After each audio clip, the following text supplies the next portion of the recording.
नमस्कार, धर्म दर्शन में आपका स्वागत है। आज की वीडियो में हम आपको बताएंगे कि बजरंगबली का नाम हनुमान कैसे पड़ा।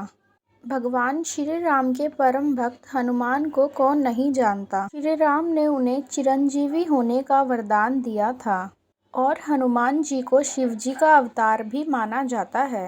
क्या आपको पता है कि बजरंगबली के बचपन का नाम सबसे पहले हनुमान नहीं था।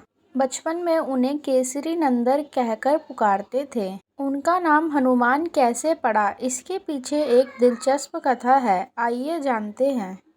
एक समय की बात है, अयोध्या के राजा दशरथ ने पुत्र प्राप्ति के लिए यज्ञ करवाया। यज्ञ पूरा होने के बाद राजा दशरथ ने प्रसाद रूपी खीर को अपनी तीनों रानियों कौशल्या, सुमित्रा और कैकेयी को बांट दिया। अभी वहां एक कौआ आया और खीर का एक भाग लेकर उड़ गया। वह उड़ता हुआ वह जगह पहुंच गया जहां अंजनी माता पुत्र प्राप्ति के लिए शिवजी की आराधना कर रही थी। यह सब शिव और वायुदेव की लीला थी। कौआ माता अंजनी के पास जाकर बैठ गया।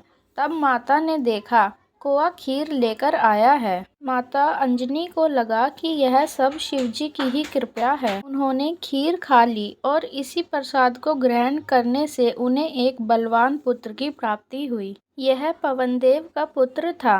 अंजनी के पति वानर राज केसरी थे, इसलिए अंजनी माता के पुत्र को पवन पुत्र और केसरी नंदन दोनों नाम से जाना जाता है। जब बजरंगबली छोटे थे तब उन्हें बहुत भूख लगती थी। एक बार उन्होंने अपनी माता अंजनी से खाने के लिए मांगा।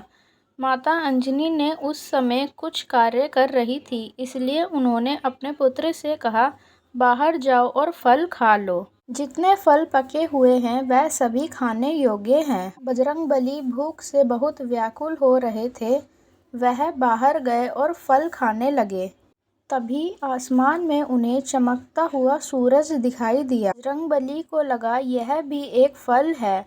उन्होंने अपनी शक्ति से लंबी छलांग लगाकर सूर्य के पास पहुंच गए और उन्होंने सूर्य को अपने मुख में रख लिया। बजरंगबली के ऐसा करते ही धरती पर अंधेरा सा छा गया और इंद्रलोक तक भी हाहाकार मच गया। तभी सभी देव इंद्र के पास गए और कहा कि कोई वानर रूपी बालक ने सूर्य को अपने मुख में रख लिया है।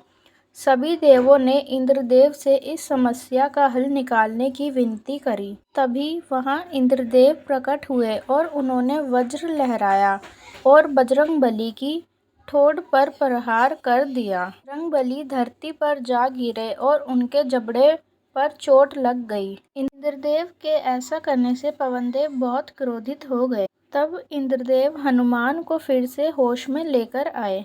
ठोड़ी को संस्कृत में हनु कहा जाता है और मान का अर्थ विरूपित होता है।